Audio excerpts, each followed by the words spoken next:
Hello and welcome to episode number 47 of The Black Feather. Normally an Ospreys Rugby fancast, and we will have a little bit of Ospreys news in there today. However, we're discussing our autumn internationals and Saturday's game against New Zealand. That opener gave me a bit of a goosebumps. Yeah. I definitely feel more satisfied this week than I did last, despite the fact that we're talking about a loss today. Yeah, There was lots of promising shoots there to get excited about, and I just feel all in a little bit more relieved and feel like the pressure's off a bit, and there's the signs of what's to come. I feel brighter, and I just Mm. think the scene was very much set on Saturday. I think whoever did the lighting for that hacker should be really commended, because that complete darkness with those very ethereal looking white lights looked Mhm. outstanding with the Wales players in darkness was just superb. But before we get to that, that came off the back of a rather spine-tingling a cappella version of Finally, the anthem. Yes. they've taken the cue from the FAW finally and done it after people asking for it for the last 5 years, probably, Just and they Yeah, finally beautiful. yeah. succumbed. And Yeah, I I saw just, David Ewan tweeting his delight at the fact. Yeah. I It's how just it should think, be done, isn't it? it was oh, lovely. Yeah, Scotland with their piper, the piper plays the first few bars and then they go straight into Flower of Scotland. I just thought it was absolutely beautiful. Yeah. And I know we all put it on social media. Harry Deeves crying made me Hmm. made my I was crying with you. I'm yeah, a sucker for the anthem anyway. Yeah. Dan Eds was tearing up. yeah. They all Dewi was look going for it, wasn't it? Yeah, Dewi's What I loved passion was the insane. discrepancy between Morse and Deeves on their debuts, Yeah, singing the national anthem in the lineup. yeah, Morgan Morse, steely as anything, just very little emotion. Just clearly that's the mentality that he needs to get into pre-match. Harry Deeves, on the other hand, just blubbering almost yeah, and singing I from the bottom of his heart. Love it. love a man who wears his heart on his sleeve and is not afraid to show emotion. Yeah. My dad was an old sock, really was, and I've grown up firmly believing that a strong man doesn't mean a man that doesn't show his emotions. mm, And his Instagram story for my village, for my family, for my friends, for little Deebs who dreamed of playing for Wales. Uh, Harry, you are just a gorgeous human being. Just a yeah. go everything that you do for your village and your team and your local club, you are a beautiful human being. Bottom line, Yeah. I'd hire you to do my roof in a second once you retire from rugby. I wonder if he was back down at the club on the Sunday morning with the under eights or under tens or whatever. I wonder if he was Million down there percent. straight away. Do you reckon? He can't Yeah, stay away from there. He's there every day. yeah. So that to Yeah. me was just beautiful. It was nice as well. Dewi had the touch of the Arlen Wins about his rendition of the anthem, wasn't it? He He's was so really passionate. I blasting it again, out. Yeah, beautiful human being, just beautiful human being. Um, Nice to see yeah, Jack Walsh in the crowd and the lads going up and Yes, seeing yes. him afterwards and big hugs. Um, that's friendship. That's team camaraderie. That is. Yeah. But we were all scared going into this game on Saturday, mm, and rightly so. I think we all had reservations of how bad it was going to be. And that first try going over, I thought, oh, Jesus, 4 minutes, here we go. and it was Wow, so easy as what a well, first wasn't it? The start. first try was so easy as well, wasn't it? The Very, defense just crumbled, and we thought, oh god, very. yeah, Um, so if you'd have asked me at the start, would we have been going into the second half, 24-21? I'd mean, I'd take that. I'd bite your hand off for it. Yeah. mm, I think, again, Dan Edwards is totally coming into his own. He was very much composed, cheeky little mm, player. I think you need that in a 10. I think we got to agree now that he's where we put our eggs in our basket for 10 moving forward. It Without can't doubt. be questioned. It cannot be questioned by anybody, surely, now at this stage. Apart from Eddie Rugby on Twitter, who's Well, obviously yeah, Twitter. exactly. Yeah, But there'll always be a few, but based on performance, I know we're biased because we're Ospreys fans or whatever, but based on performance over the last 3 games, he's grown in every performance. And I think, playing a team with that quality on Saturday, he didn't look out of place he's only going to at learn. all.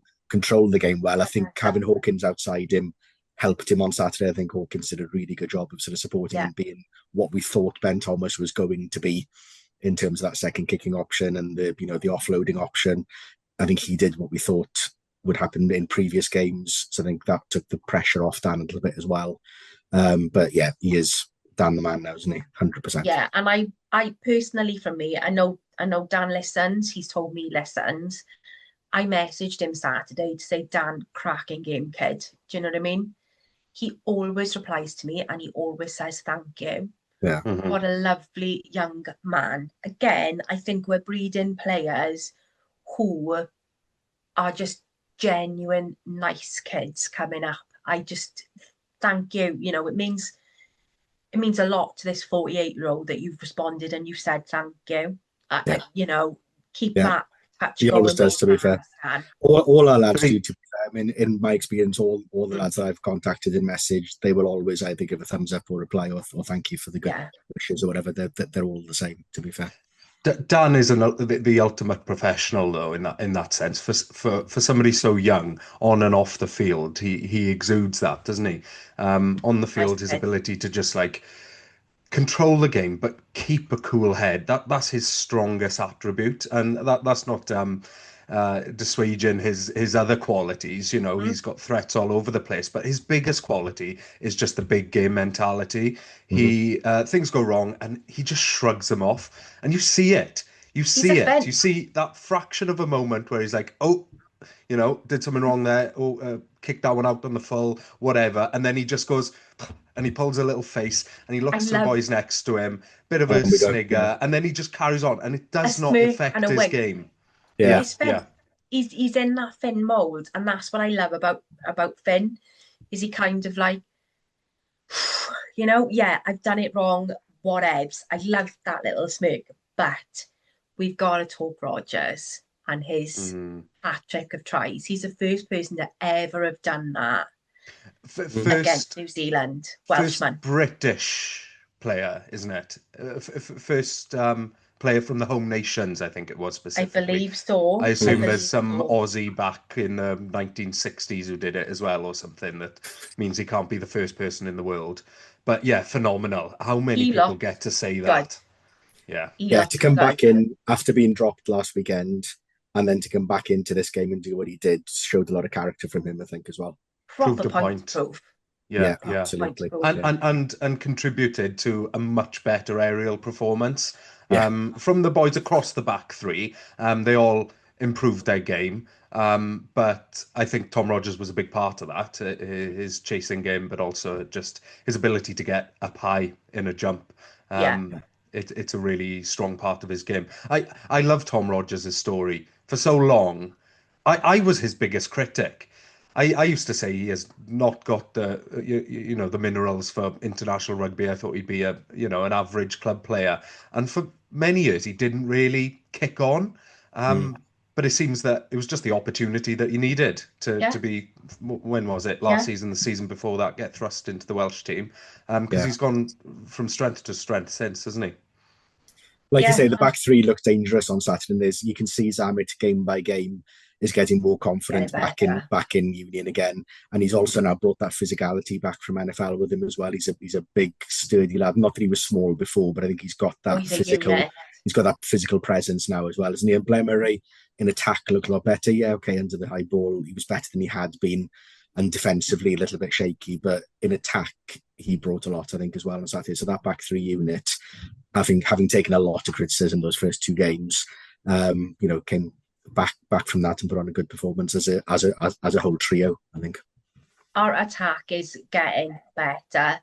You can certainly see the style that and the identity that we're trying to forge now with that kind of very forward attacking play and our backs on display. However, we can be really happy with that, and we can see some of the work that Sherrod is doing to bring that through. But what lets us down is our discipline and our defence. Again, really, really, we played 20 minutes of the game with 14 men, with the cards for Plumtree and Garton, I think, on 58 and 68 minutes. So you've got consecutive yellow cards.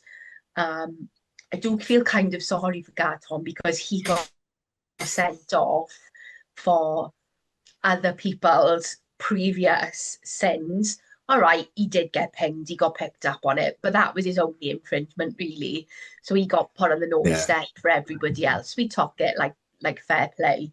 But I think we really, really, really, really could do with someone like Sean Edwards now, who can build that defence again. You would hope that Tandy would bring, Tandy's defensive record with Scotland was good. You would hope that he would bring some of those defensive structures into our game. And it's going to take a while for those things to settle and for those things to embed. So you'd hope after this campaign, now going into the Six Nations, that those structures will be more in place. Maybe I know he's not the defence coach, but ultimately with the overview of everything, he's going to have a say in that, and he'll have an idea of what's worked with sort of Scotland previously. So, I think hopefully by the Six Nations we'll be stronger defensively. We gotta be targeting that Scotland and those Italy games. Yeah. We've got to get that kind of chokehold on it and be targeting that, especially with, I believe the Blues are home this year, aren't they? So, Italy and Scotland are home games. The crowd have shown just how they can bring that 16th man into it. But certainly for me, far better than we've seen. Okay, we conceded 50 points against us, but you know what? We scored 4 tries. We're scoring more tries than we did previously under previous management. We just need to tighten that defence up. And I just think we've got to start at something really good. Yeah, you're right, Tom. We haven't mentioned the stat that that's the highest home points tally that we've ever had against New Zealand, ever. So we're scoring points. We're getting over the line. Yeah. Just let them in too much. Our conversion rate when we get into the 22 is one of the best in the Autumn Nation series. We're just not getting there enough. There were large periods of that game where, it was 95% New Zealand possession for the last 10 minutes, that new stat that they're putting up. And that happened a couple of times. So it's tightening up those elements of the game that do tend to take a bit longer to develop when you've got a new system and a new regime. But we showed spark. There was a glimpse of the game plan that we're trying to play to. More than a glimpse, actually, I'd say. We showed gumption. And we look coherent in it and able to sustain it for 4 periods of time. Those reduced towards the end of the second half where it started to become one-way traffic. But there were periods where we were really coherent. And the fact that we kept in touch till about the 50th minute shows that. Can I say something a little bit controversial here? Go for it. I'm going to defend Tane Plumtree. Okay. Who's taken a lot of stick, I think, since Saturday. He had 3 pretty high-profile clangers. He obviously dropped the 2 restarts and then had the yellow card. But I thought, and those things stood out because of the importance of those moments in the game. But I think overall, at breakdown, he was really, really competitive. He was physical. He was fronting up all the way through the game. And he's not a highly rated player, I think, by an awful lot of people, myself included in that. But I think a lot of what's been said about him since Saturday has been because of those high-profile moments that did change the game to an extent. We scored, dropped the restart, scored, dropped the restart. However, I think overall, he had one of his better games for Wales. I don't want to give anyone a kick in because, we're not there, we're not on the field, we're not playing, and it is easy sometimes to see things. We're not seeing what they're seeing. They're playing what's in front of them, whereas we're seeing more in around. I just think we need to tighten that up. But then it seemed to be a weekend for cards and penalties. Lots of criticism of Holly Davidson online. Don't mind a ref admitting that she's got it, or he or she has got it wrong. She took the time to make sure it was right, especially clarifying, whether it was held up and then when it was moved forward, was it a try or not? So, big step up for her. I think she was decent. Yeah, got me no too. real No opinions either complaints. way on her. No. But we are playing South Africa on Saturday. We're playing outside of the autumn international, which, let's be frank, is a money grab from the Welsh Rugby Union. They thought they'd capitalise and they would money grab. But apparently they've only shifted 30,000 seats and they're trying to flog them to anyone. They'll be going for nothing now. Yeah, they'll be on my charity app in the week. They'll be giving them away for a booking fee again. You know what? I wonder at what point they start losing money on a fixture with just the cost of staff in the event. I wonder what that threshold is. It's probably not far off 30,000. No. Maybe 20,000, something like that. It is greed. It is greed because you take it. We lose 13 players now. We've had to call in 4 players, so we've had to call in Ratty, we've had to call in Gavin Phillips, Ellis Mee, and Evan Lloyd. Looking at the amount of players that we've got in the squad, Ospreys have got like 12, Cardiff 7, Scarlet 6, Dragons 5. We're playing URC games on the weekend and we're not playing minnows really. No. Cardiff have got Zebra, but then Zebra have had a pretty good first block, so you can't say, it's going to be a walk-on for Cardiff. Dragons have got Leicester. The Zebra haven't got many internationals either, so they'll be well rested. Yeah, we've got Edinburgh, and Scarlets have got Glasgow. Yeah, guys, like we're buggered. I was listening to the Dragons Lair pod earlier. I don't know if you guys have listened, but not this week yet. From their perspective, the boys on there were saying, we hope that none of our players get called up now because we knew this selection, this additional call up was coming today, because it's purely a hindrance to the the chances of our regional sides. It's bizarre, it's bonkers. We're scraping the barrel as it is. 12 players we're losing now for this fixture on the weekend, and we're in a very vulnerable place. We're going to be calling up some youngsters. There's going to be some people playing out of position, most likely. Absolutely. Yeah. And that's when it gets dangerous and stuff as well. Because if you're playing just trying to create an environment whereby we can't compete. Well, it's the same thing for Wales. I mean, we're saying about the Ospreys selections on Saturday.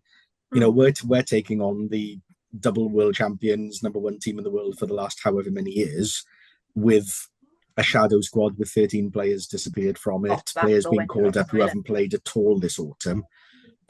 So on both fronts, the national team is onto a major loser on Saturday, as are we probably on all the other regions. So it's a lose-lose for everybody. It is, because we lose our standing in the URC. We let points go begging. No wins are guaranteed, but we could have gone to Edinburgh and had a really bloody good stab at that. Yeah. No, we could. Do you know what I mean? So that's what's frustrated me. And watching the Ireland South Africa game, South Africa looked epic. What are we learning from Saturday? What are we getting from it? We're not getting anything from it. It's tempting injuries, isn't it? Because the game that South Africa play, they're not going to go for anything fancy against us. They're gonna just try and smash right through the middle, and boys could get hurt, and then that impact's going to be felt beyond this weekend and for the rest of this block up to Christmas and potentially beyond. So Jack has dislocated shoulder 20 weeks out. All right, we can't afford and we can't afford for that to happen to Deebs or Fender or whoever it may be, Gartom, whoever it is. But if I was a Dragons fan with Wainwright with his hip niggle, and they're saying, "Oh, we're hoping he's good for this weekend." I don't want him to be good this weekend if I'm Yeah, a yeah. fan, because he's our player. He's our talisman player. Yeah. So I'm like, stop breaking our lads. Like, that's, it's all about player welfare. Yeah. You put a fixture in against a really tough and physical team, and you're expecting nobody to come away with like a crack or a bang when we should be having our eye on the Six Nations in 8 weeks' time. It's just bonkers. And are they going to go with the strongest selection for this weekend, or are they just going to mix it up for the sake of getting people capped who haven't already got caps? It's random. Do anything. Are we going to have a second row that hasn't played a minute this autumn? Have we potentially? Is that right? Potentially, yeah. Yes, it'll have to be. Yeah, because there's nobody else. No one else. Dav has gone. Just on Dav Jenkins as well. Gone. Last week we asked for a big performance from Dav Jenkins. And he did it. Probably his best performance in a Wales shirt last week. Massive. Very, very good. Sorry, yes, an aside. Yeah, in reality, it's going to be Ben Carter, I'm thinking, and we'll get onto this, and James Fender, who neither have got on the pitch yet. The only other option is Rhys Davis, who also hasn't seen a minute. Is there anybody I'm missing? No. Obviously, Ratty's been called in now, and he can hunker down in the row. It's. I just don't know. I just don't know what we're going to string together. Same for the scrum halves. None of the scrum halves got on for Thomas Williams in all three of those games. So we're going to be now going in with Hardy and Ruben. Yeah, completely cold. Yes, yeah. Mad. It's insane, absolutely insane. So, and I'd imagine Nellis Mee might get propelled directly into the starting position. Well, there's no one else who can play there because Adams is banned, and it's not only backs in the squad. Off. They've called up forwards, and the backs. When you actually look at the lists, the disparity in the length of the lists between the backs and the forwards is mad. Yeah, just enough backs to cover the places on the bench. Yeah. I just can't make it work in my head. So we'll probably see Sheedy as well this weekend. Sorry, Sam. Yeah. Keep cutting you off, but we'll probably see Sheedy because we've only got 2 fly-halves in the team. They may even start him. Well, they might as well. To be honest, I would be tempted just to play like a whole B team 15. You might as well. We're not going to win it either way. We're not going to win if we play a half team or a second team, or if we play Edinburgh and under 12s. We're going to lose anyway. I think so. So here's a question. So if a player's not named in the 23, and they know that in advance, will they be going back to their clubs and potentially be available, or is every Osprey named in this 30-man squad out of the count for us? Anybody could pull out up until the last minute, couldn't they? In the Wales squad. So it's not like they're 2 minutes down the road, they're going to be up in Edinburgh a flight away. So I don't think Wales or Team Wales would take that risk of releasing back. No, maybe just in case, which again is, I'm gutted because I know loads of people were booked to go up to Edinburgh to watch the Ospreys, and I'm gutted for them as well because you paid all that money to go up. Like Edinburgh's not a cheap place to go, and you love your team, but you want to go up and see something competitive, don't you? Going up to see Steph Thomas scrummaging, fantastic. Do you know what I mean? Yeah. But no, that's harsh. I don't know what we're getting from it, but Steph Thomas, what's he ever done to upset you, right? But you know what I mean, I'm just reinforcing Sam's point there. They being thrust into the spotlight, and it's no good for people's confidence. It fries me. Yeah. I mean, Ben Warren's probably going to be on the bench. Well, he will be on the bench, won't he, on Saturday? Yeah. And he's not played many minutes for us this season, let alone being thrust against the South Africa bomb squad when they come on.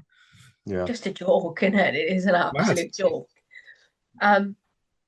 So I did watch Ireland South Africa on Saturday night.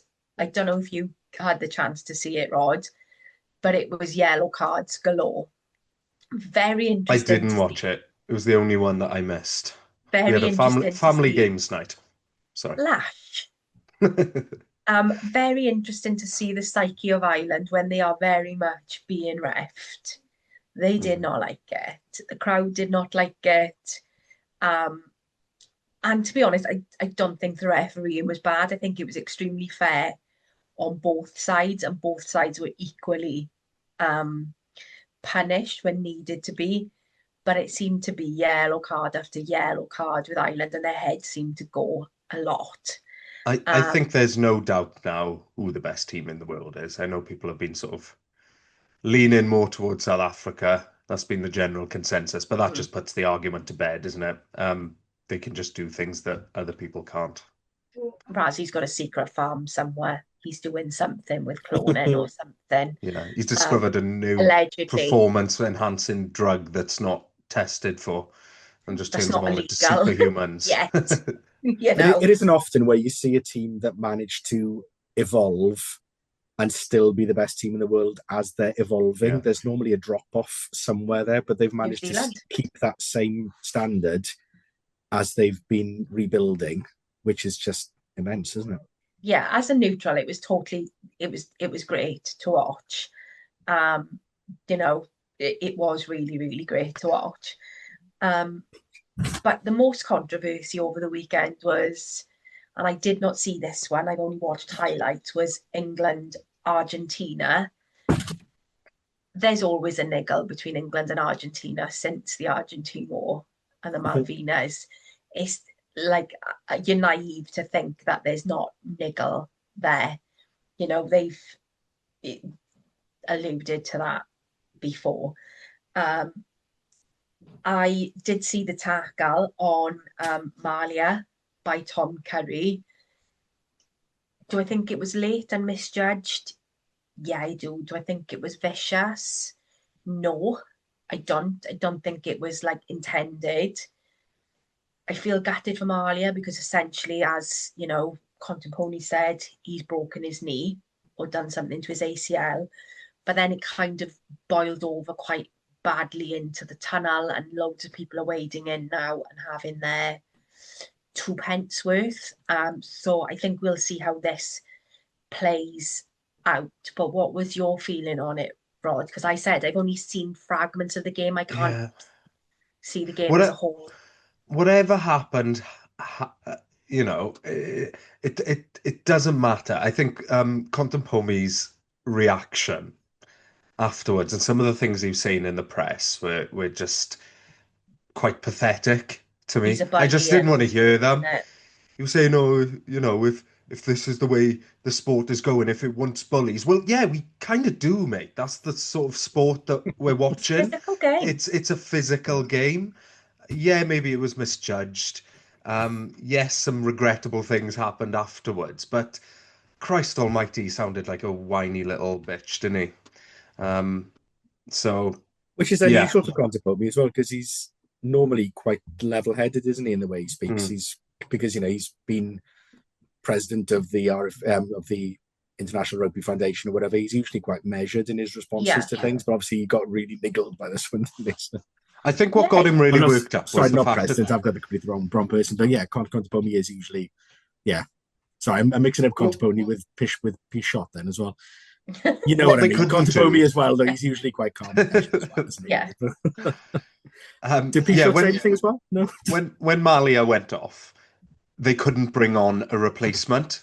I'm not sure exactly why in the moment. Maybe because they'd expended their bench and whoever was left over picked up a niggle or something. Yeah. So they couldn't bring anyone on. So they were playing that final 5, 6, 7 minutes with 14, which was probably quite frustrating when the tackle was or wasn't a little bit late. But he proceeded to then storm down the stands and start arguing with people at the side of the pitch before the match was even over. And then Tom Curry took himself away after the scuffle, and the two of them got at it in the tunnel. But that was all out of sight. There wasn't shots of that. You just saw some people running into the tunnel. But no, if you're going to get into it, lads, do it out in the open where we can see we can all see. Fight. I love a good fight. I get the frustration because it was a 4-point game at the end of the day, but you're banking a lot on, we could have. It's coulda, woulda, shoulda. You play what's in front of you. You can say, if only, till the cows come home. that England are looking good at the minute, and that absolutely sticks but there to say it. It really does. It makes me physically sick. I want to be a little bit sick in my mouth. But as with England, they always hit that cycle and come good when they need to. Still a lot of hate for Pollock, but to be honest with you, I'm living for his TikToks at the minute. I think he's hilarious. Everybody started copying his post New Zealand in his bedroom doing river dance kind of thing, celebration, which has quite amused me. But I don't want to get into Scotland because, to be honest with you, it was kind of a pointless game. It was 60 odd nil. I don't know what the point was. Again, I started watching it and it was pretty I don't boring. know. Yeah, I don't know what the point Just a was. team run. Yeah, I just think it was silly. That's For two of Scotland, those that that's Scotland have what had they this need. autumn, isn't it? So it doesn't do much They've for had their two development, pointless really, so having games. two pointless games and then Pointless one match in games. between. Yeah. Must learn Uh, from battering the USA and Tonga. Yeah, very little. Nothing. I Nothing did at like, all. oh, where did I see this? It was on the rugby pod. So Jim Hamilton was complaining about this same thing. Why is Scotland only ever playing second tier teams? Why aren't we playing, the best in the world? And then somebody commented underneath, Scotland are playing second tier teams because Scotland are second tier, mate. And that had quite a lot of reaction. So I quite enjoyed that. Yeah. But no, Scotland take it a bit too literally, don't they? They just seem to like going around and dominating teams for their own, I don't know, to I blow up don't their own think they balloon. gain anything from it. And again, do better, SRU. Do Apart from, better. I don't know, making players total try tallies increase. That's about all they're achieving, isn't it? There's nothing there. Like there is nothing Yeah. there. Whereas Yeah. we would have benefited from playing the USA and Tonga this autumn rather than South Africa and the All Blacks, maybe. We would, Exactly. yeah. We really would have. We would have. Should have done swapsies. Yeah, yeah. Bagsy, I'll go first.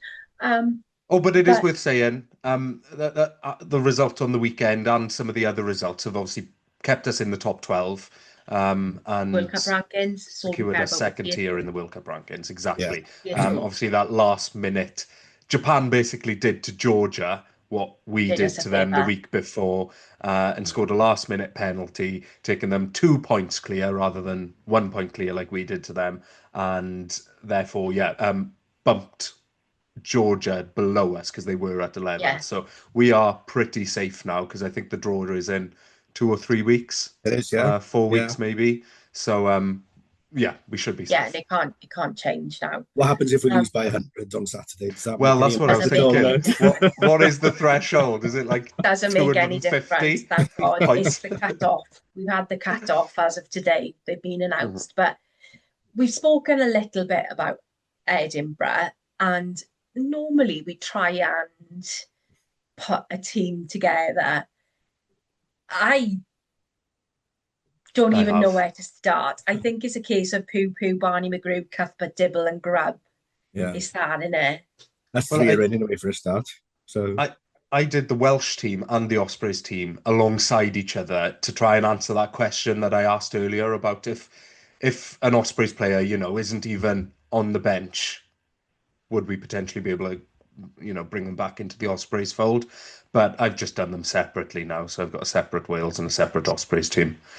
But it's not easy, and when we get to the bench, oh my God, there's going to have to be some decisions made. Get your boots out, Rod. You're the only one who's eligible. I'm a girl of Mark sold. thank you. And well, maybe we see Tipperick come back. Well, yeah, a good opportunity, wouldn't it? One He'd last back hurrah. down and do a job. Jesus. I used to be a wing, and I definitely haven't got the pace to run at more than about half a mile an hour anymore. So yeah. I don't have the temperament. I don't have the temperament. You can put those on socials. I'm not even. Do we want to rattle through it? We're making Go good time. You go. Frighten the life out of us, Rod. Go on. I'm just going to be quiet. There's still things to debate. If you want to do so. I think we could probably debate the Wales team. I don't know about the Ospreys team. There's not much debate to that. I think it's whoever's standing. Well, I'm talking about the Ospreys team. The Ospreys team. Oh, okay. When it's so thin that it creates new debate because you're debating about like Like, which who's completely better? unexperienced player to put in. Right. Go on then. So front row. So obviously Garin and Ben Warren and Gareth Thomas we've lost. So in the one jersey that leaves us Steph Thomas, Freddie Chapman. Is Cam Jones back with us now? He is, isn't he? Don't know, to be honest, right? I Don't think know. he is. I think he's been in training photos, and he packed down for us a few times a couple of seasons ago, and was quite promising. So maybe it's Cam Jones. Well, if Steph Thomas is listening, I'd like to say I'm very much looking forward to seeing him scrimmaging down against Edinburgh on Saturday. Thank you. I have put him in my team. He's there, Dr. Pepper's but bibs. Dr. I do want Pepper's Steph bibs. You got nothing to. What's the worst that can happen? to. Give it a whirl. At least we got Bota still on tight Yeah. heads anyway. Yeah, which is relatively straightforward. Yeah. And then in between the two of them, our options are obviously Sam Parry's still out in a moon boot, so it's Ethan Lewis, Evan Daniel, who else? Lewis Lloyd. Or Lewis Lloyd, obviously. Lewis Lloyd will probably be in the back row, though, will he possibly on Saturday? I don't know. Quite potentially, yeah. So I've gone with Evan Daniel to start and Ethan Lewis on the bench, but it could be the other way around. I don't know enough about Daniel to make an informed choice there. Second rows, this one's relatively easy. Ryan Smith and Hugh Sutton, assuming that both are fit and healthy. Yeah.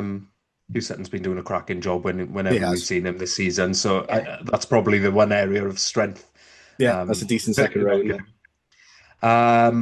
Back row, I've gone for Moriarty at 6. And here's where we just have a million question marks. I put Morgan Morris at 8. Is he back fit? We haven't seen him so far this season. I have no idea. So presuming he's not, to be honest. But no. And then in the 7 jersey, last time I saw him. Still, really? I think so. Yeah, I could be wrong. I haven't seen. I think if he was in contention, we probably would have heard by now, possibly. Okay. So, yeah, or seen him in some of the the promotional pics and stuff that they. We need an injured list. We do. Yeah. We really do. We've been saying for years, haven't we? Yeah. So Moriarty at 6. Moriarty's dad at 8. Yeah. And Moriarty's a young Moriarty's child. uncle at whatever. Second row. Yeah.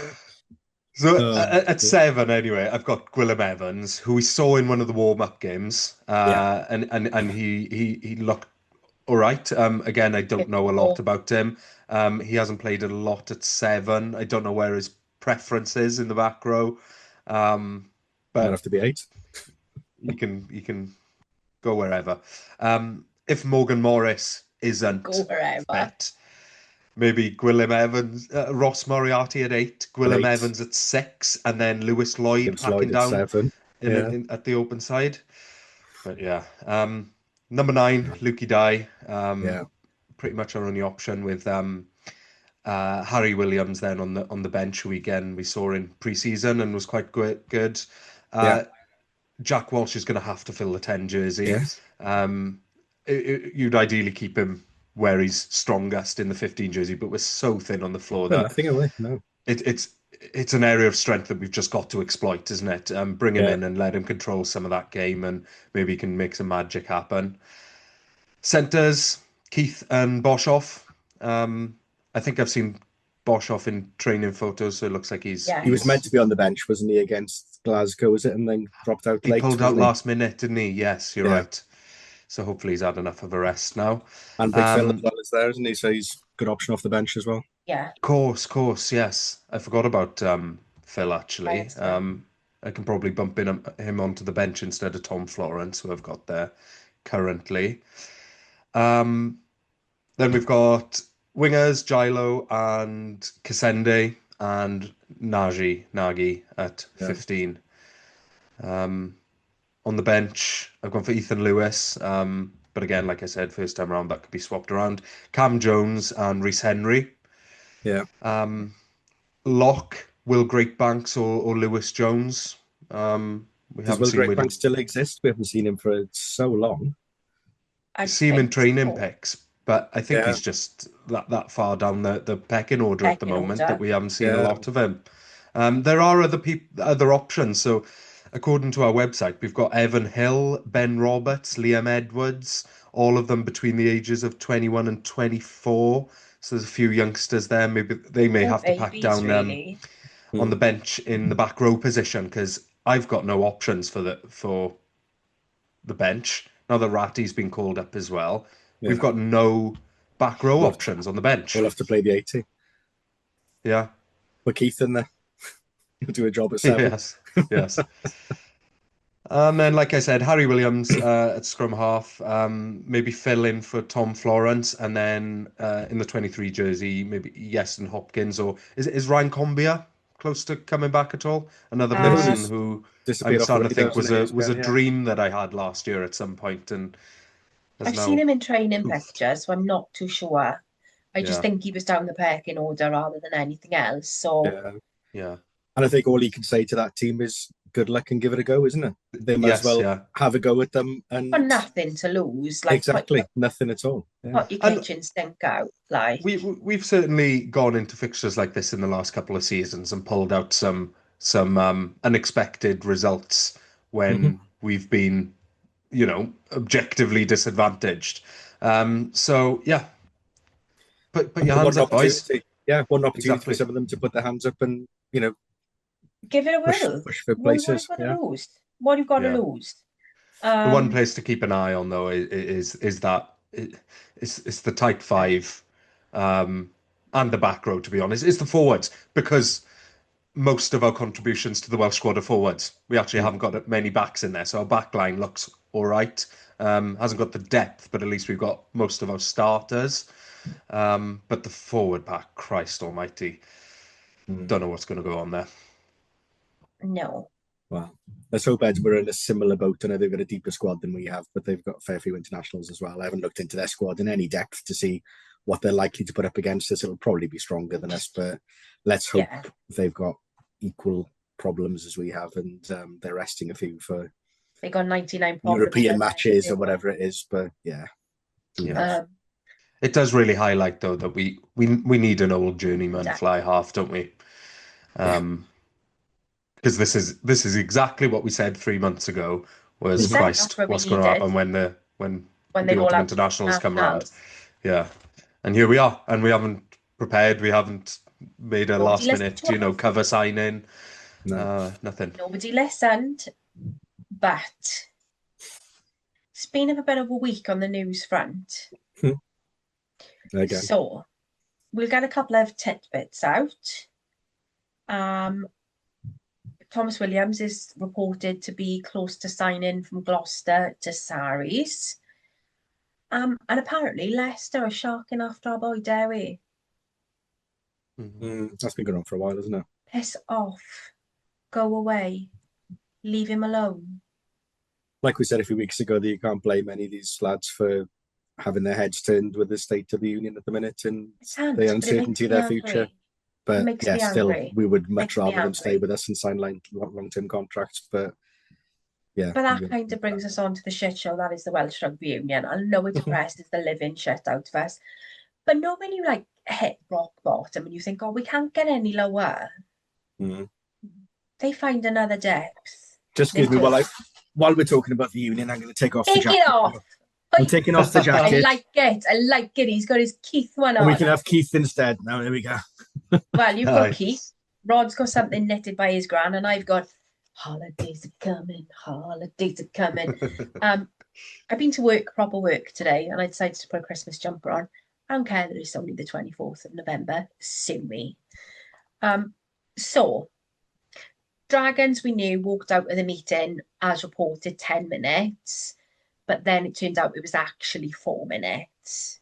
That's a vibe. I didn't hear that. You've not even had your tea served or dunked a biscuit in by that point, so fair play to you. But then they come out and issued a statement. Now, pretty strong statement. I'll just press it. Sorry, I have got to do that because I'm old now. Under the current WRU proposal, professional clubs would have no control over rugby decisions, including coaching, player recruitment and selection. For Dragons RFC, this is not viable or desirable, but we have consistently sought a constructive discussion on how to improve the union's plans. They then go on to say they attended a meeting on the 6th of November. They anticipated a constructive and meaningful engagement. 10 minutes ahead of the meeting, they were given a 50-slide pack. Shortly after the meeting started, it became clear and apparent that the WRU were not inclined to make amendments to their proposed governance arrangements, so they left the meeting soon after. In short, nothing had changed. WRU still insist on controlling all rugby-related matters and demand that they directly employ players, coaches, and support staff. Quite far-reaching. Dragons have gone on to say, central management by the WRU of all rugby operations is not acceptable, nor it is in the interest of club owners who expect to be fully responsible and accountable for rugby operations and a key and fundamental element of the club and the business we bought into. Having now had the time to review the proposal, there's a new set of financial commitments demanded from new owners, which had not been aired prior to the 6th of November. Surprise! Which are both unacceptable and off-market. Rugby and business. So David Wright said, rugby and business that sustains it do not live in separate worlds. Agreed.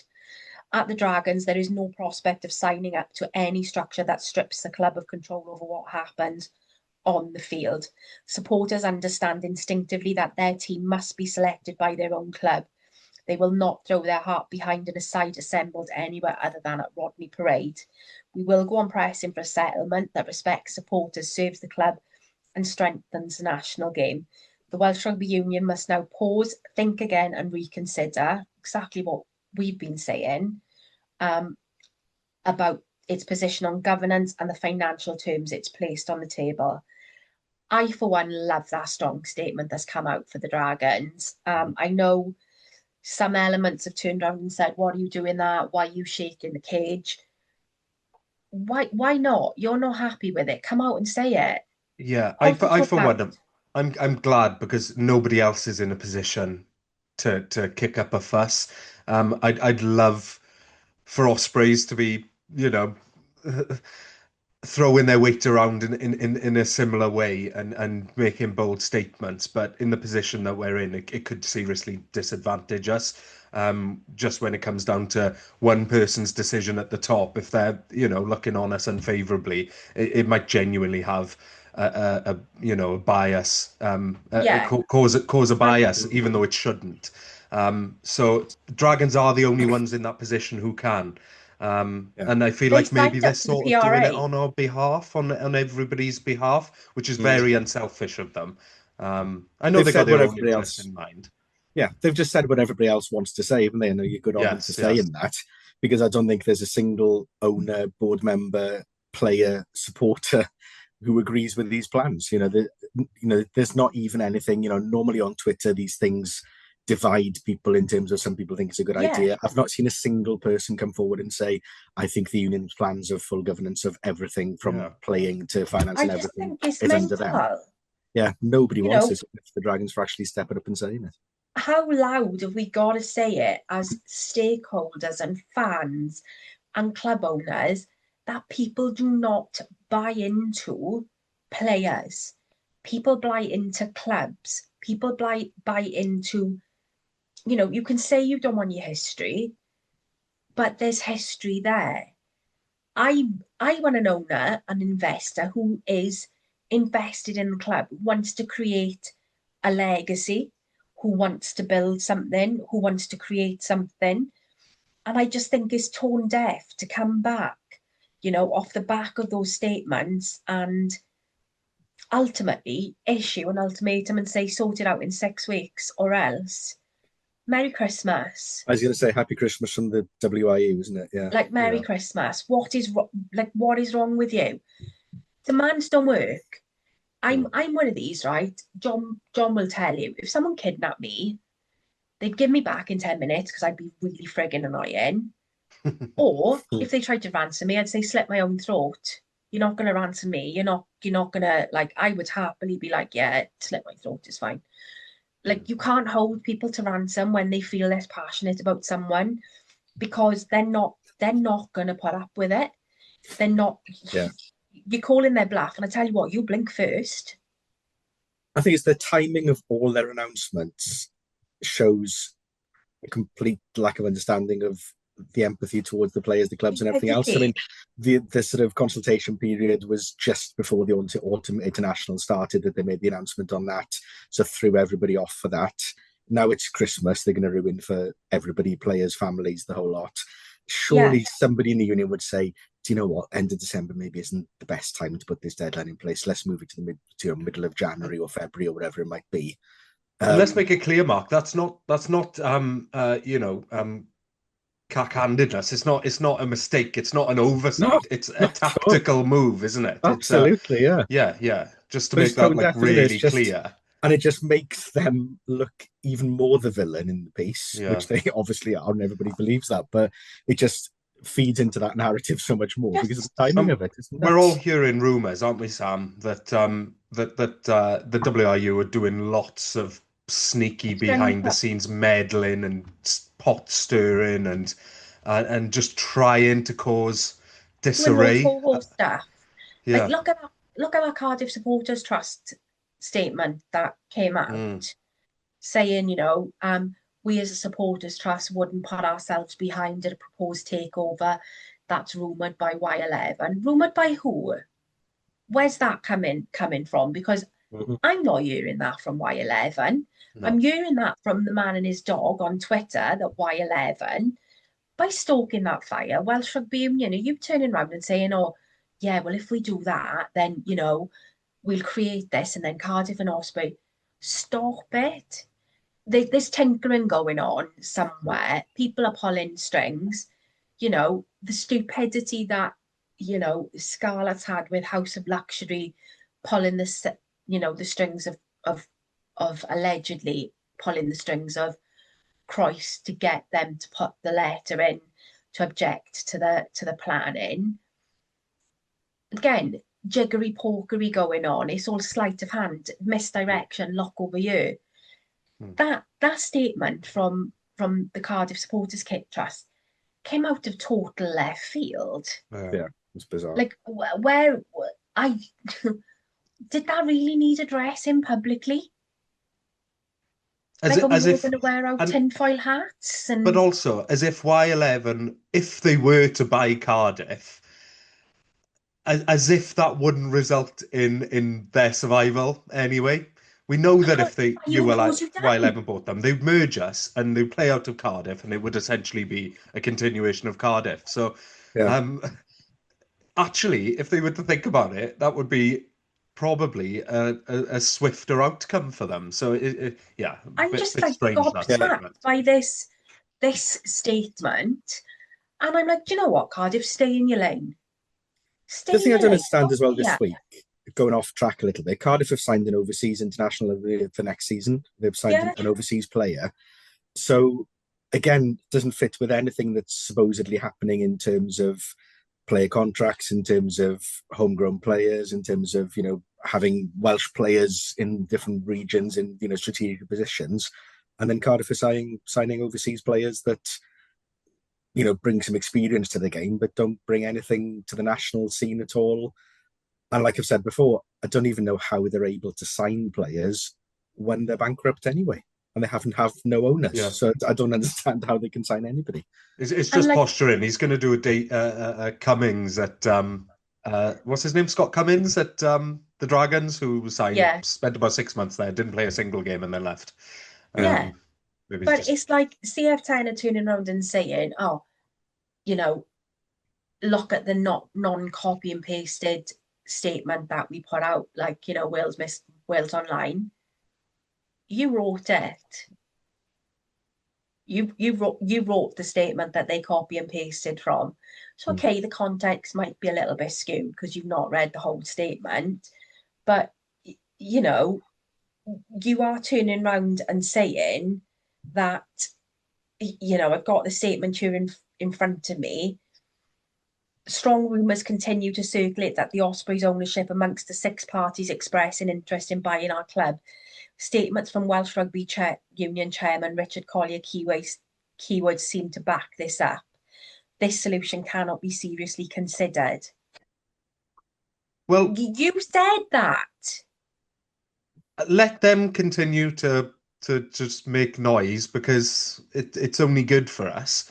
Because we don't want that outcome. And if while Evan are considering that, and then they say, oh, the supporters club, they don't want us, well, bugger them then, and they decide not to go through with it, then fantastic. Because that's I think that statement, they've shoved stuff in there and they've not thought about it. The statement that they're trying to make, or that I read between the lines that they're trying to make, is we're not particularly happy with the URC. We don't like the late kickoff times. We feel that this is causing us problems with getting fans in. They have said a really good point about, identity. And they've said, they want to deal with new owners in a spirit of mutual respect and cooperation. And they've gone on to state it would be impossible to trust any ownership group who have already trampled on one of our rivals in order to get to us. It's hard to see anyone in the sport liking, respecting, or trusting such an ownership group. Rumours, don't listen to rumours. Someone could piss in my ear and tell me it's raining. It don't mean it's true. But at the same time, let's remember who the real enemy is here, and that is the WRU, who are probably behind some of these rumours and are just feeding discontent. And they're achieving that in this moment because we're directing our anger towards a supporters trust that actually doesn't have a huge amount of bearing on what's going to happen going forward. So, direct this frustration towards at the Welsh Rugby Union, as I say, Rugby Union. Turn up to your region, take a sign, build a banner, borrow your kids' markers, write something, hold it up if the cameras are panning near you, show the WRU that, into court to wherever it was, we're not going to take it. I think it's the 6-week window that they've arbitrarily put in place. They might as well not bother, because none of the 4 regions are going to turn around, put their hand up and say, well, go on, then we'll go then in 6 weeks' time. They might as well just say now, okay, your period is 3 days, and then we'll decide they might as well tell us now what they're going to do, what their plan is going to be, how they're going to decide which region is going to go. Jump a stage. Why make us wait another 6 weeks? Just tell us now what they're going to do. If you're going to steamroller it now. Yeah. Do you know what I mean? Because you know what? You will be forever known as the people who destroyed Welsh rugby. You will have a picture of you in the dictionary under wanker. That's what will happen. Dave Redding, wanker.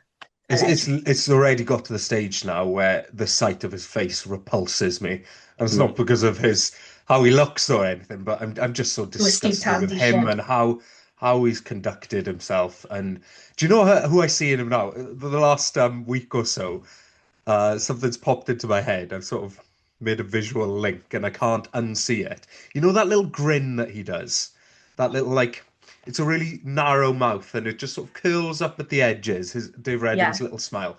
When he does that, if you put a black bob on him and a top hat and a dishevelled jacket, he looks like the child catcher. I've got all blurry.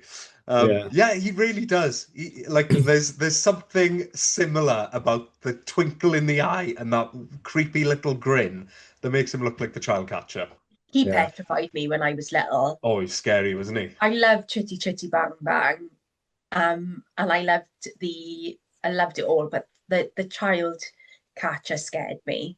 How were generations that were around when that came out looking at him and going immediately nonce, and then not doing the same with Jimmy Savile and his because they're. He's just a brunette version of Jimmy Savile, isn't he? The thing that if only we had somebody who was really good with AI who could put up Dave Redding as the child catcher. I've already been trying to do it. If anybody. I'm already on it. I've got a few, but they're not up to standard yet. I'm waiting to. I literally, all I've got going through my head now is "You're my little teddy bear, weddy, teddy bear. You're my honeybee." That was on every Christmas when I was little. It's a great film. And I loved that. the other film that I really, really, really, really loved on Disney was Blackbeard's Ghost with Peter Ustinov. If you've not seen that, No, I've seen it. oh my God, go Godolphin. It's the guy from Herbie in there, and he's like an athletics coach for a really, really, really bad university team, coach track team, because all the money goes to the football team. And then he breaks this bedpan, reads from it, and Blackbeard's ghost comes back, but he's the only person who can see Blackbeard. But Blackbeard then starts haunting him, haunting the team, picking them up, running them over, picking the javelin up off the floor when it's landed and running further on and bouncing. It's amazing. That's another film to add to your list, Rod. Yeah, I think you're up to about 20 you films. lost me on that one. That one sounded pretty mental. It's so good. It's so good. You know what's annoyed me with Reddin as well is the longest interview he's done from when he's joined the union is with his mates on The Good, Bad and the Rugby, where they basically took the piss out of Welsh rugby to his face for an hour. And he was so smug and so kind of laddie about it all. And I just thought, you absolute tosspot, you know, you're representing a nation now. You know, and if that's the best he can do is to go on with some mates and, you know, listen to them making fun of Welsh rugby in the state we're in. I thought it was just it literally fries me. And I just think, we just got 30,000 people on Saturday. That says it all, really. For the world champions. For the world champions. For possibly the best team that's ever set foot on a rugby pitch. Yeah, they're rolling into town and you've sold 30,000 tickets. And anyone who's considering going and still hasn't got their tickets at this stage, go and see one of the regions instead. I don't know who's playing home. Obviously, we're not. But just take your money and give it to one of the regions, even if it's the Turks. I don't care. Don't give it to the WRU. The Turks. Let's not go too far now, young Rodri. Maybe just stay at home if it is the Turks instead. Buy an Ospreys shirt instead. But talking of that, then Saturday, I think a lovely thing is happening on Saturday. Ospreys are doing a watch party in the Albert Hall in Swansea. And you register for a free ticket. You get to watch Wales, South Africa beforehand. You then get to watch Edinburgh Ospreys. They've said there's going to be players there. I don't know who the fuck they're going to have there doing a meet and a greet because they're all going to need their boots. But unless they get some old players back. It's going to be all our injured players, isn't it? It is. Like, sorry, Morgan, I don't want to stand on your foot, mate. Sam Parry, Morgan Morris, and whoever else is in the moon blue. Sam Parry in the shins by accident, put him up for a bit more. No, actually not. Like, I don't want the injured players there. Round piss people. Like, I need them to get better really soon. But if you're a season ticket member, you can get the Prava logo put on your shirt for free. Who wants a Prava logo? Because I think we all agreed we like the Prava logo, don't we?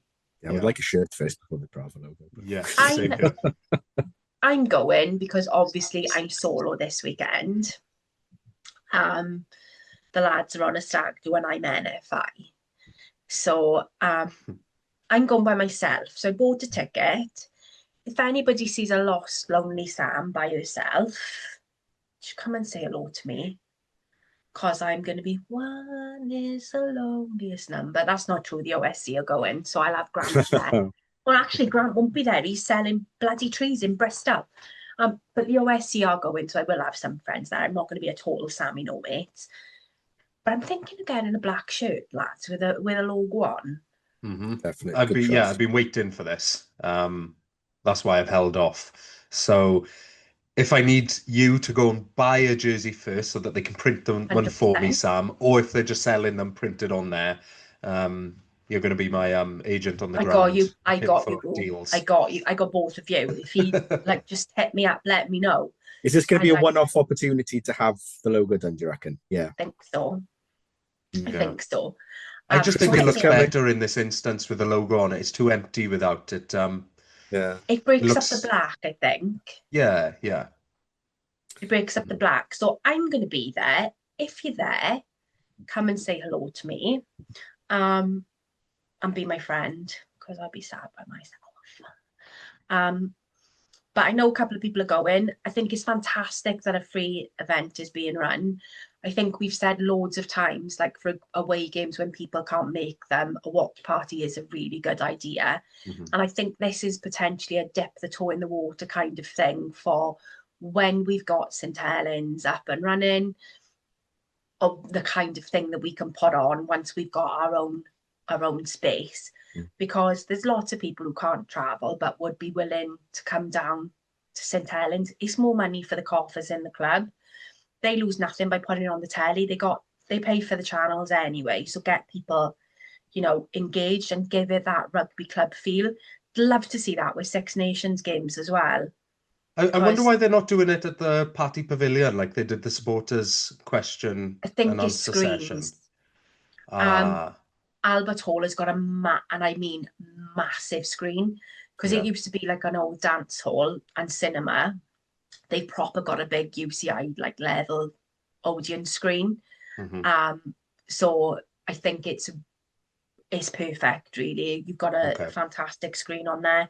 You've got all the food vendors where you can order your food. You've got your bar, your coffee shops, donuts.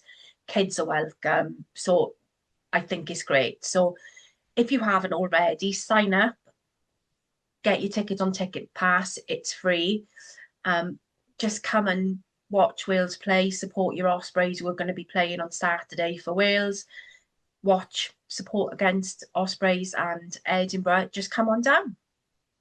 That could be a painful evening, because if you think watching your team lose on a small screen is bad enough, watching them on a massive sort of 100-inch HD.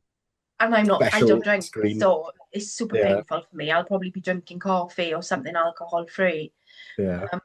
But I think it's worth it. It's a brilliant idea, though. Yeah. And again, I think for someone like me who if I go to a Six Nations game, then I literally ninja into Cardiff and I ninja out. I'm not the type of person who will just venture into Cardiff to go and watch it. That level of crowd and drunkenness does nothing for me and my anxiety. So if you had like a really nice rugby club feel where you could go and watch a Six Nations game, I'm all for that. You know, it's genius, really, because what it does is it gets people out on the street in their Ospreys jersey every week. Because when it's not like it was in the old days, is it? Where it's home away, home away, home away, and at least you've got that. You're regularly seeing the hustle and bustle that comes with a home fixture. Sometimes we can be playing 3 away fixtures in a row, and it just feels like there's no Ospreys presence in Swansea, in the city, for that period. So just have people taking the train in, wearing their Ospreys jersey, like you see pretty much every week with Swansea City fans. You know, there's always something going on.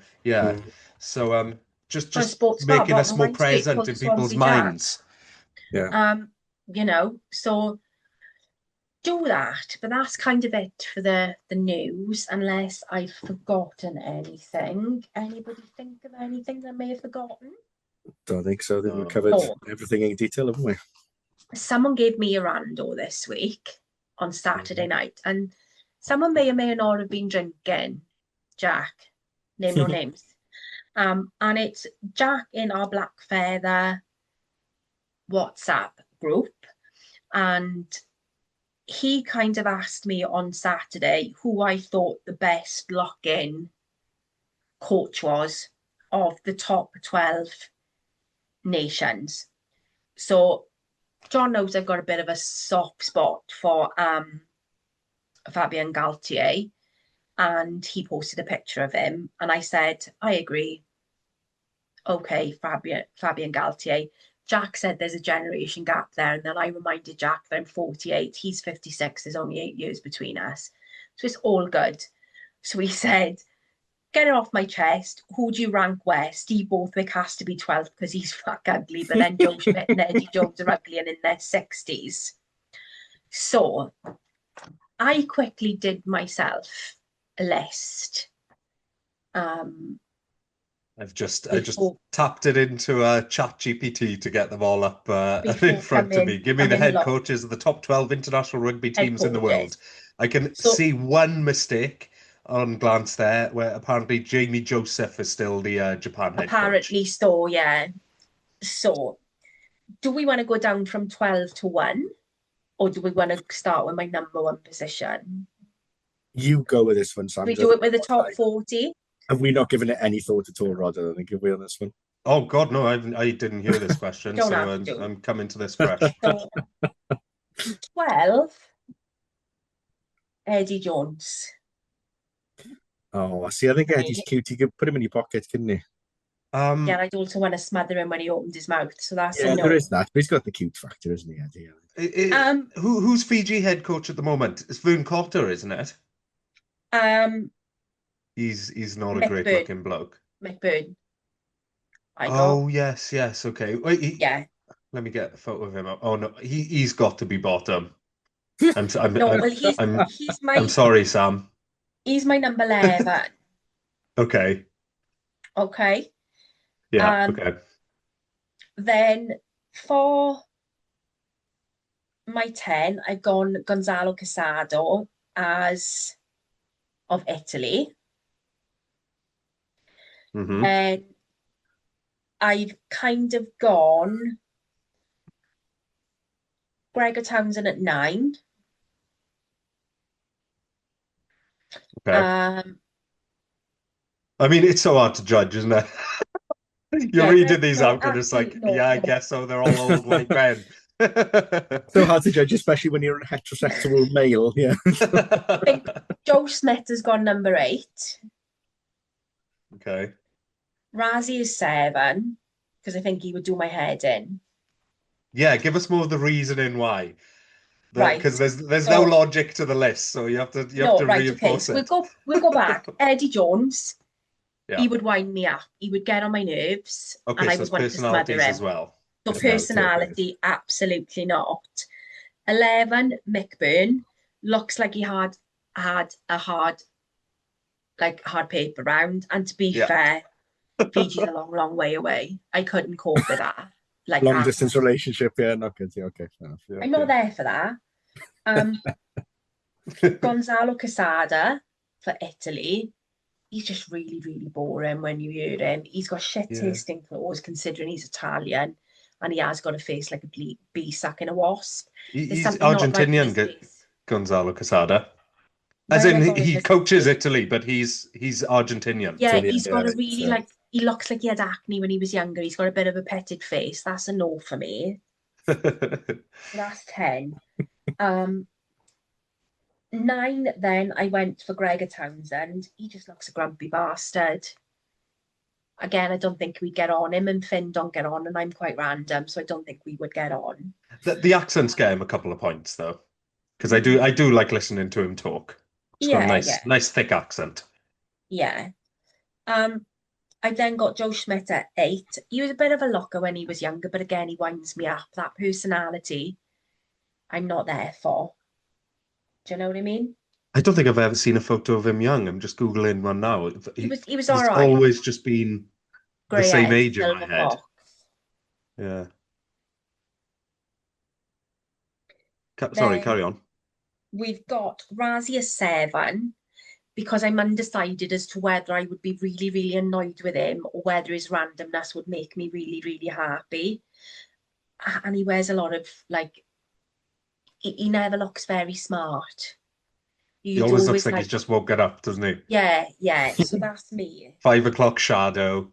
I always think this about Razzie. He looks more like a rugby nerd than a rugby super brain. He's not giving me coach vibes. He looks like what I imagine Phil BB on Twitter looking like.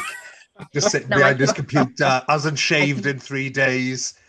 I don't want to say anything too major because he might come for me again. But I can share a picture of him for you.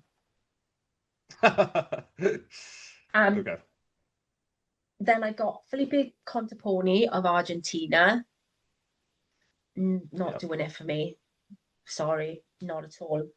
And this is where it gets a bit interesting. Because I then gone for Scott Robertson,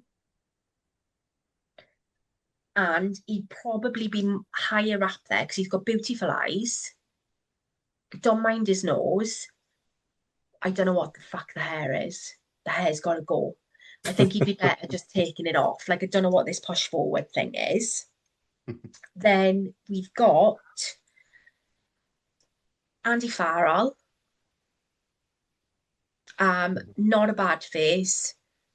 Sun lets him down. Plus he coaches Ireland, and I don't really like Ireland. And he's got that really nasally northern voice, which would get on my neck. But looks-wise, he's kind of better than everyone else. Yeah, I mean, the beard definitely helps him as well. It does, yeah, because otherwise it looks like, yeah. Back in his playing days, he's got quite a nuggety head, doesn't he? It's just very round. It's like a cannonball. Yeah. Then I went for Steve Borthwick because I met him and he was a really nice man. He was really, really lovely. And this is going to sound rand, but he had a really, really nice coat on. He smelt amazing and he had really nice shoes on. They were really lovely, polished. I'm just really enjoying Googling young pictures of all these coaches who I haven't seen that part of their life before. You guys might have known them as players, but for me, I've mostly only known these people as coaches. Coaches. Yeah. I've then gone for Tandy, again, same age as me. And I've purely gone for that because he's Welsh, and I think we would both appreciate the Welshness. Mm-hmm. Like, obviously. And then my number one is Fabien Gaultier. He just exudes something. Like, his glasses are always fantastic. His suit is always amazing. White to the white trainers. Yeah, he's obviously cleaned those with like tooth whitening toothpaste. They're box fresh. Just a new pair every day. Yeah, and I just think, yeah. So number one is Fabien Gaultier. So I got no real issue with that, Sam. Yeah. I hope you're happy with that. If my only contribution, I think Felipe Contempomi should be higher up. I think he's been hard done by. He hasn't got much hair, but I don't think he's a bad-looking bloke. Are we finished? Sorry. To be honest, to be honest, as my mother always says, you don't look at the mantelpiece while you stoke in the fire. So it don't really like make much difference of what they look like. I'm basing this on a lot of things really, and with Fabien Gaultier, I just think he's got amazing glasses. I too also wear amazing glasses. I also wear amazing trainers, and he just gives me this vibe that he will smell amazing. Just, he'll have that French ho-hee-ho. Fabien Gaultier wearing Jean-Paul Gaultier. Oh, yes, I can imagine. And I also wear JPJ. But that is the random. Now, I think I enjoyed that a bit more than Mark. Yeah, Mark. Sorry, what's been happening in the last 5 minutes? I've just been scrolling results from Saturday that I didn't know what happened. Did you know the Spain? Now we know. Now we know what makes sense. Yeah, Spain lost 33-41 to Fiji, and they were ahead as well going into the last quarter. So wow. Back to rugby. Anyway, so back to rugby.